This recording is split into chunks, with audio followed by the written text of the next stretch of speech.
Hi, in this month's Journal Club presentation of the Neurophysiotherapy India group, I am presenting this article Comparison of Smoothness, Movement Speed, and Trajectory during Reaching Movements in Real and Virtual Spaces using a head mounted display. The article was published in the journal Life in 2023. The authors Norio Kato et al. Conducted the study at Hokkaido University of Science in Japan. Life Journal is a peer-reviewed journal, published monthly, is indexed on PubMed with a site score of 4.3. I find this article important and relevant for two reasons. One, the use of virtual reality in neurorehabilitation is increasing. Number two, this article investigates the effect virtual reality has on production of movement, especially on the quality of movement. Now, this can have a significant effect on the clinical training based on virtual reality. Virtual reality as a technology presents a simulated environment for training. Now, this simulated but artificial environment is similar to the real world. This virtual environment provides an opportunity for the user and in rehabilitation cases the patients to interact with this virtual environment in a real time. However, a challenge here is the difference in the sensory information between the virtual environment and the real environment, and this may have an influence on the movement produced. So, this study aimed to investigate and to compare how the performance of reaching movement is between the real world and the virtual environment.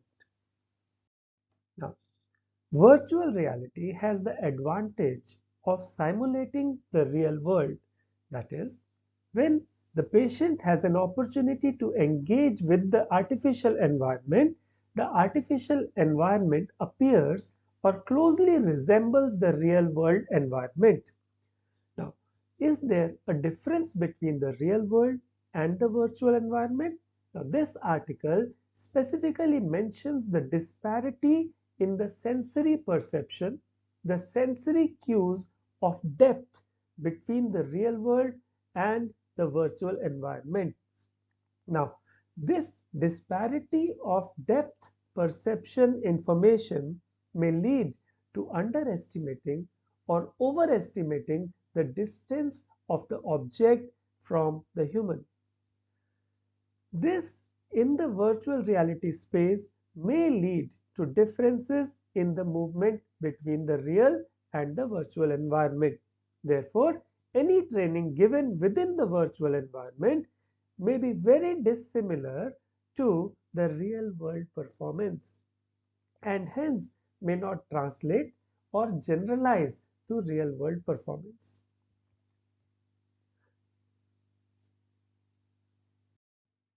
Now, the information related to depth and the depth perception cues are better within a 3D environment when compared to a 2D environment or 2D monitors.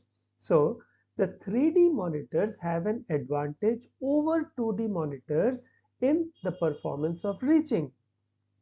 But head-mounted displays, on the other hand, may provide a solution to this problem of mismatched depth cues and information as it provides information which is similar to the real space. The study participants were 10 healthy volunteers, including 9 male and 1 woman, having an age of 21 years. All participants were right hand dominant, that is, the hand used to throw a ball. All participants were without any orthopedic or neurological disorder that could affect their reaching performance. The vision was normal or corrected to normal. So protocol was approved by the Institutional Review Board and informed consents were obtained from all participants in accordance with the Declaration of Helsinki. This picture shows the experimental environment where a table of specific dimension was placed in front of a wall. The setup was identical for all the participants. The table had 6 different target locations from 1 to 6. The depth had either near or far target location. Within the horizontal frame, it had targets on the left, middle, or right for all the participants. In the real space, the target was for reaching a yellow ball, which was placed at the location of the blue targets. The virtual environment was created similar to the real environment using the Unity software.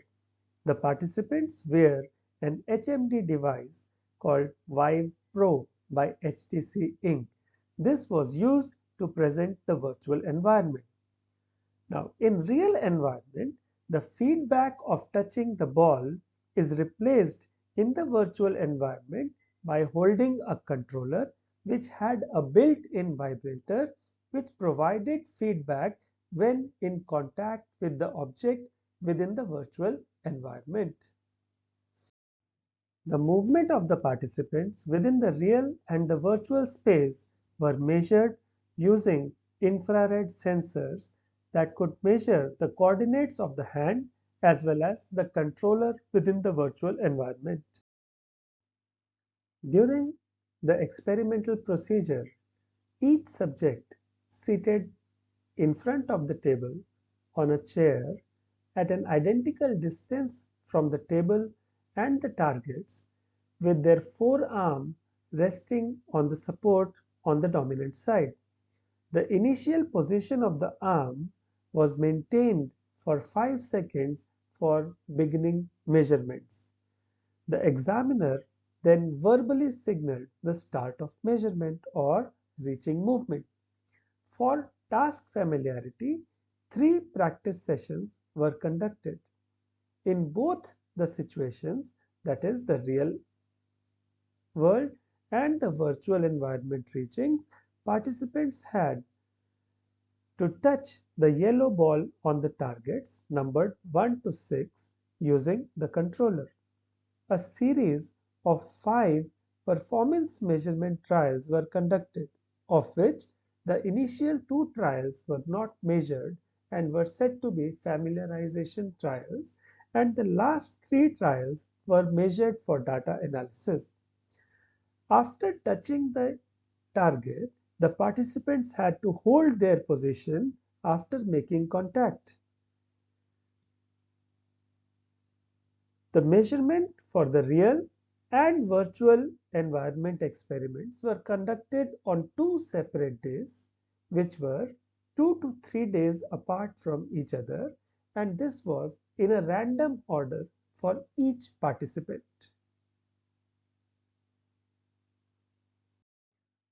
For the purpose of data measurement, the spatial coordinates of the controller that was held in the dominant hand were used for measurements.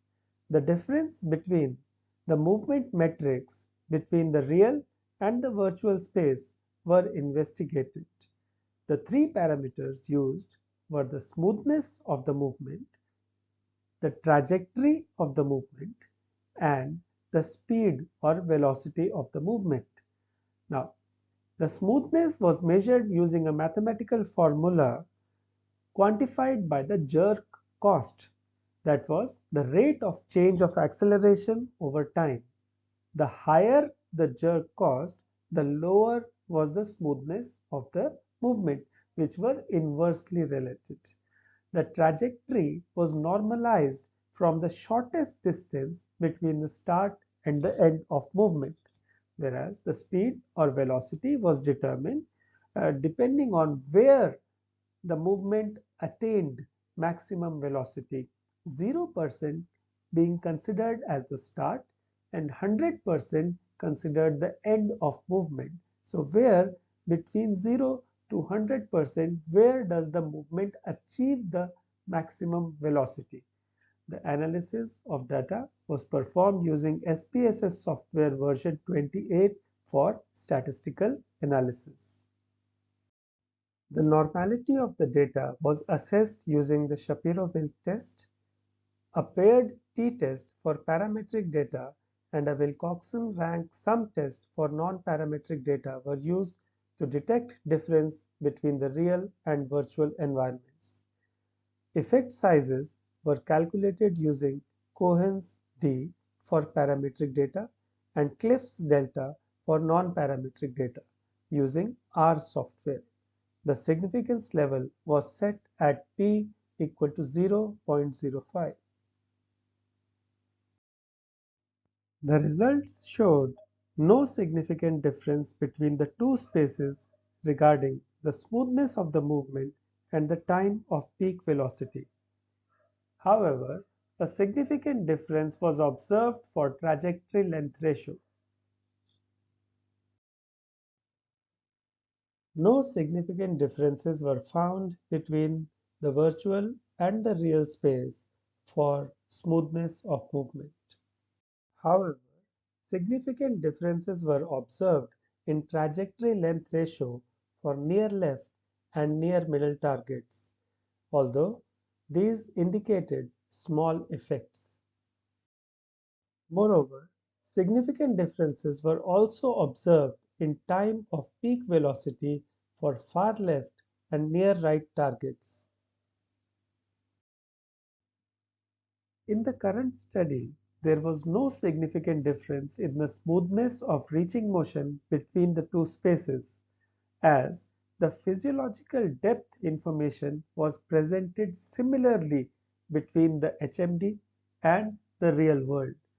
The HMD used in this study could provide similar information related to depth as in the real environment. This was because the device used could adjust to the interpupillary distance of each participant individually, and the device could provide information from the first person perspective such that the coordinates of the body with respect to the targets were similarly calculated during the movement. Results showed significant differences were found in the trajectory and speed of reaching movements for certain target locations. Now, this could be because of the usage of different movement strategies unrelated to the real or the virtual space, as the authors mention that it could be because of not providing the participants with detailed instructions that could have led to this difference. The study observes a few limitations. The first, the small sample size, which could be due to inability to recruit participants during the COVID-19 pandemic. Differences could be due to parameters other than those that were measured in the study. So the set of parameters that can be measured should be more extensive. uh, Participants were reaching within a limited distance. Now, this can be increased as a future implication, and a use of moving targets and objects can be also used, as the study only included static objects and targets. So, in conclusion, this is an important experiment which mentions that with movements performed through HMD, the level of performance can be equivalent to that in real space, at least in terms of smoothness of movement, whereas as a future implication, virtual spaces can be utilized for physical training, for quantifiable measurements, for remote rehabilitations, and for motor control research and studies. Thank you. Although the experiments performed in the study hold immense clinical relevance and significance for rehabilitation training and motor control research. It did not mention participant recruitment process in detail. The study had insufficient details of the instructions provided to the participants and the role of assessors. Movements with holding the controller for reaching towards the target were used. The objective or the purpose of reaching was not mentioned in detail. The individual participants' demographic details like the length of the arm, the height of the individual also should have been mentioned, and the tables missed the standard deviation data, which would have made the calculations clearer for the